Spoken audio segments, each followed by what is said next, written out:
Minnesota Thunder was born in the spring of 1990, founded by two leaders of Minnesota's growing soccer community. Both Tom Engstrom and Manuel Buzz Lagos believed there was a need to provide the state's top players with an opportunity to face world-class competition. Soccer is the world's game. Since that first season, the Thunder has enjoyed more success on and off the field than any other professional team in our state's history. The Thunder is Minnesota's team.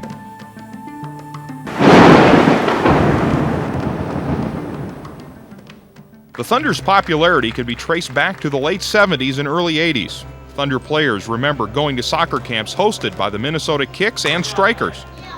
When I was 7 or 8, I'd remember going to the Kicks camp, the residential camp, and then coming to Met Stadium and watching them play and everything. It's really what cemented my love for the game. Likewise, the Thunder recognizes its responsibility to give something back to the community. And thanks to the support of these and many other area foundations, youth players of all ages statewide benefit from the Thunder's highly acclaimed camps and soccer clinics. In addition, the Thunder Youth Development Organization reaches out to inner-city kids, using players as positive role models for more than 400,000 soccer participants in Minnesota. Oh, it's a great experience. I love working with kids, and I actually get to teach them more than soccer. I get to teach them a great sport, and I get to teach them some good qualities of life that actually playing soccer brings into their lives and brings into my life. And for the young players, we're great models, and so it helps give them the picture of what it takes to be a high-level soccer player, which makes our instruction of them much more meaningful. From the Edge residential soccer training camp run by Coach Buzz Lagos, down to the Mini Kickers program for 3 to 5-year-olds, the Thunder believes you're never too young to learn this game.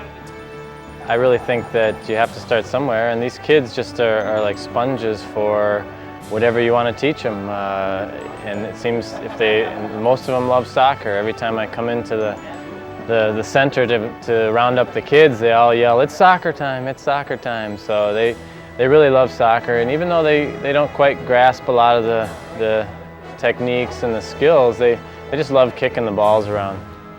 Over the years, the Thunder has gained more than just victories. The team has gained valuable playing experience, not to mention the respect of soccer teams all over the world. Call them goodwill ambassadors for United States soccer. The last 4 seasons has seen the Thunder travel to Europe, Costa Rica, and most recently Japan, enjoying tremendous success.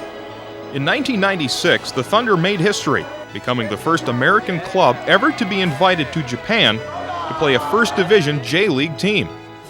Following a narrow 2-1 loss to Shimizu S-Pulse, the Thunder shocked the soccer world by upsetting J-League power Gamba Osaka 3-2. When we were in Japan, those teams did not want to lose to an American team. They wanted to defeat us, and so they were working very diligently to do that, and we had to weather the storm at times and come back and attack, and so that we could do that and play effectively against them. The Japan trip is an indication of just how far the Thunder franchise has come in a few short years. Playing as a member of the United Systems of Independent Soccer Leagues, the Thunder continues to impress, even shocking the best this country has to offer with its entertaining brand of soccer. Over the 1994 and 95 seasons, the Thunder would go an amazing 43-1, reaching the league title game both years. In 1994, playing as an amateur team against professional clubs, the Minnesota Thunder win an unimaginable 20-0, capturing the regular season championship. Along the way, league attendance records would be smashed. Over 10,000 fans jammed the National Sports Center in Blaine and watched the hometown Thunder beat arch-rival Milwaukee. It was truly a night to remember. That was the first time we played Milwaukee that year. We knew they were a great team. They had a lot of great players, and the whole team was pumped for that game. And then just to see that the whole soccer community was also pumped for the game and came out to the game was incredible. There was no way that I was going to let Milwaukee beat us that night. It was unbelievable. There's so many people cheering for us and rooting us on, and it was a great victory for us. That evening perhaps set the stage for what is happening today with the Thunder. A successful 1995 season marked the debut of the Thunder as a professional franchise, and 1996 would see the Thunder continue its on-field success. In addition to the Japan trip and another U.S. ISL Final Four appearance, Minnesota opened more eyes with a 1-1 tie with the United States U-23 team, which formed the core of the U.S. Olympic team headed for Atlanta. And later, the Thunder became the first U.S. ISL team to defeat a team from Major League Soccer, our country's most elite league. The Thunder stunning the Dallas Burn 4-0 at the Cotton Bowl. They were playing with what they considered the top players in the country on their team, and we came out and showed them we can play. There would be more highlights. Back home at the National Sports Center, the Thunder extended their home winning streak to an improbable 61 straight games. The Sports Center would also serve as host to more than 9,000 fans at the USISL All-Star Game. And finally, there was veteran Tony Pesniker's induction into the Thunder Hall of Fame. For them to say that here's a player that we really believe has done a lot for the game, for us here in town, for our team, that has kind of set a good example, a good role model for other kids and for the other players.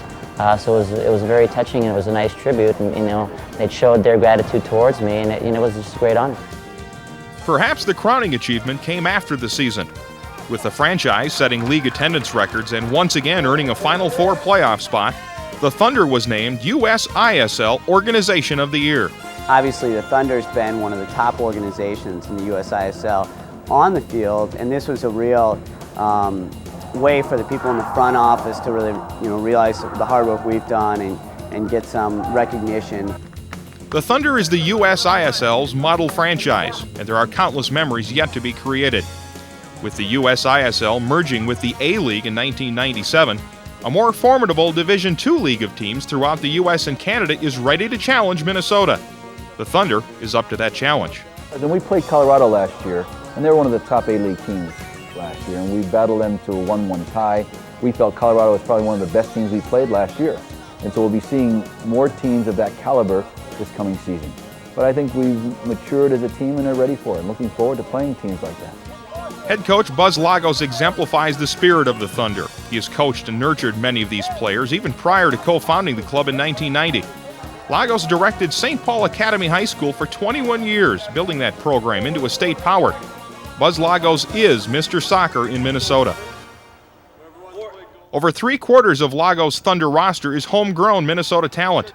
The strengths of the team begin in goal with veteran all-star John Swallen, a Minneapolis native and Thunder co-captain. Swallen, along with backup Nick Pasquarello, limited opponents to around a goal per contest.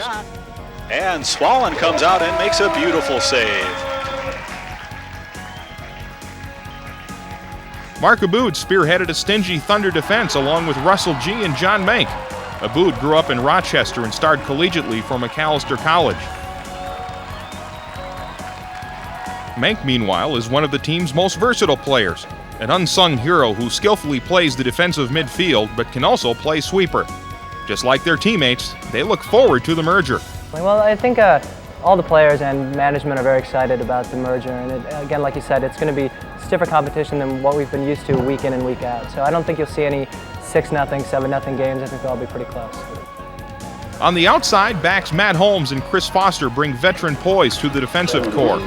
And on the back lines, Big John Coughlin uses his 6'4" frame to control the air in front of the Thunder net. He teams with William Rodolfo Alvarado Soro.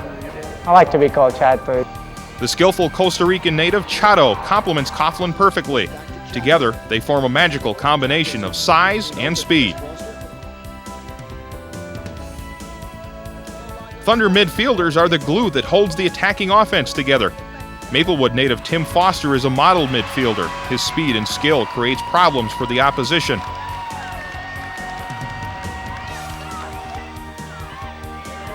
Creating problems for opposing goalkeepers are Sergei Gotsmanov and Aaron Leventhal. Both showed a flair on offense, producing some of the finest and biggest goals scored all season. Meanwhile, all-star Don Grumens tallied 8 times for the Thunder. Grumens is, in a word, tenacious, Feisty. I'd say scrappy. Tenacious and scrappy. Grumens' style of play filled a major void when Manuel Lagos left for MLS. Thunder forwards were exceptional at finding the net as well in 1996. After forward Tony Sana departed for MLS, Anoka rookie Todd Dusosky stepped in. Dewey displayed a potent finishing touch, also scoring 8 times last season. The scoring burden often fell, however, on 2 of the league's most feared finishers and the Thunder's most determined leaders. St. Paul's Amos McGee is the Thunder 1996 points leader and playmaker, scoring 9 goals and assisting on 12 others. And co-captain Gerard Lagos tallied 8 times while adding 4 assists. Teammates learn quickly to head to the net when either McGee or Lagos has control of the ball. Of course, the Thunder roster wouldn't be complete without its loyal fans and over 50 corporate sponsors. The number of season ticket holders has doubled over the past year. Naturally, the game isn't over until the last autograph is signed. Once you start signing them and you see the smiles on their faces, it kind of gets you going again, makes you forget about the game. From Albert Lee to Zumbrota, you'll find Thunder players and coaches at dozens of schools, youth soccer tournaments, and charity fundraisers year-round, playing exhibition games all over Minnesota. When you walk out on the field, you want to play well for your fans. They really take a genuine interest in the team. They want to see you perform well, and you want to perform well for them because of their enthusiasm and their interest. Best of all, the Thunder will continue to entertain record crowds with breathtaking soccer action, not to mention give Minnesota a first-class charitable and educational resource. After all, soccer is the world's game, and the Thunder is Minnesota's team.